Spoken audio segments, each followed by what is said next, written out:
Our campaign is launched. We've used our guerrilla tactics. The next thing that we had on our plan was to make sure that we find digital traction and we find it fast.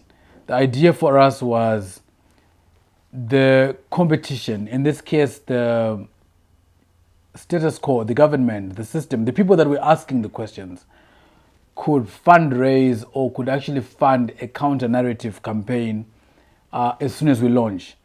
And depending on who gets the digital traction, that person would actually win the narrative of the day.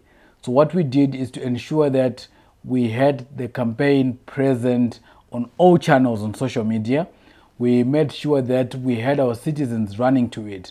We've always believed that the shortest route to awareness and the most is the most effective use of social media. We made sure that we had ambassadors who were there to respond to questions and who were there to fuel the fire. The beauty of social media, if you look at Twitter, is once you have 1,000 people who have bought into the idea, who have bought into what you're selling, who have bought into the content that you're driving, all they need to do is to retweet to their community.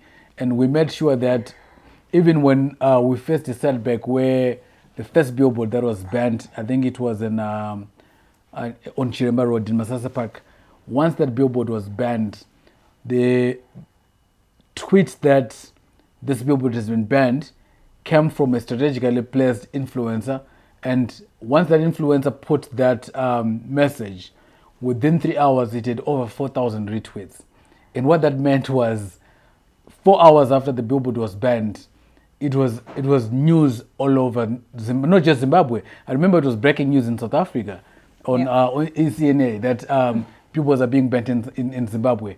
But to kick that trick, the next morning we replaced the billboard.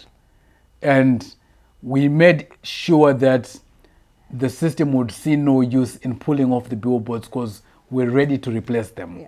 And so once you have the most effective use of social media in place and you've got your ambassadors ready to do that, you create what we call a make believe, where people start believing in the campaign. And once people believe in it, they push the traction for it.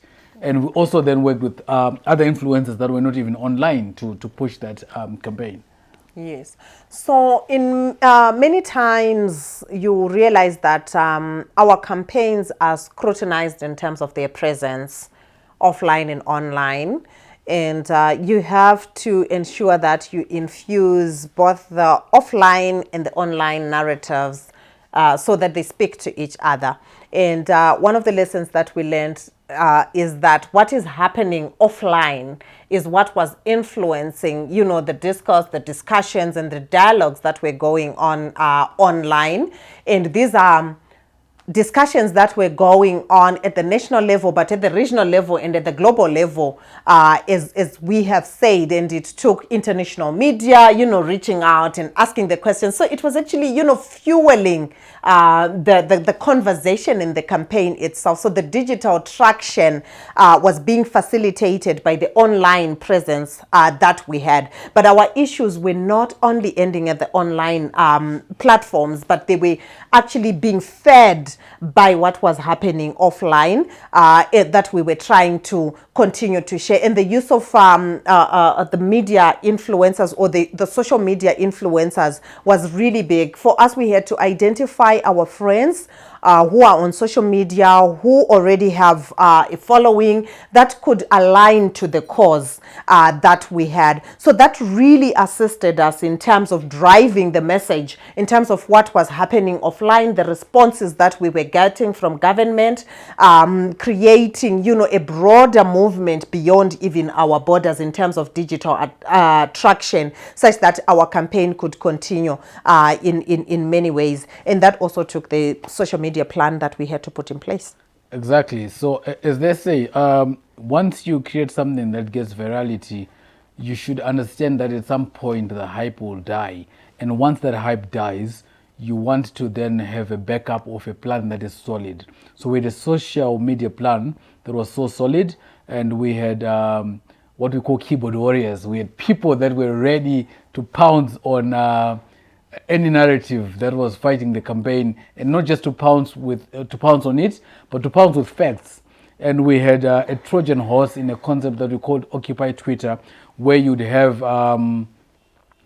the people that were asking the questions deflecting or trying to bring up other issues that have nothing to do with the campaign, and all these Occupy Twitter ambassadors would say, Honorable, we hear you. Anyway, how far are we with this? If he tries to pull up with the results of the sport today, maybe what happened in football, so that was a good game. How far with accountability on this? So that Twitter Trojan horse worked very well for us, and we relied so much on the people that were not even officially part of the campaign, but they had bought into the campaign.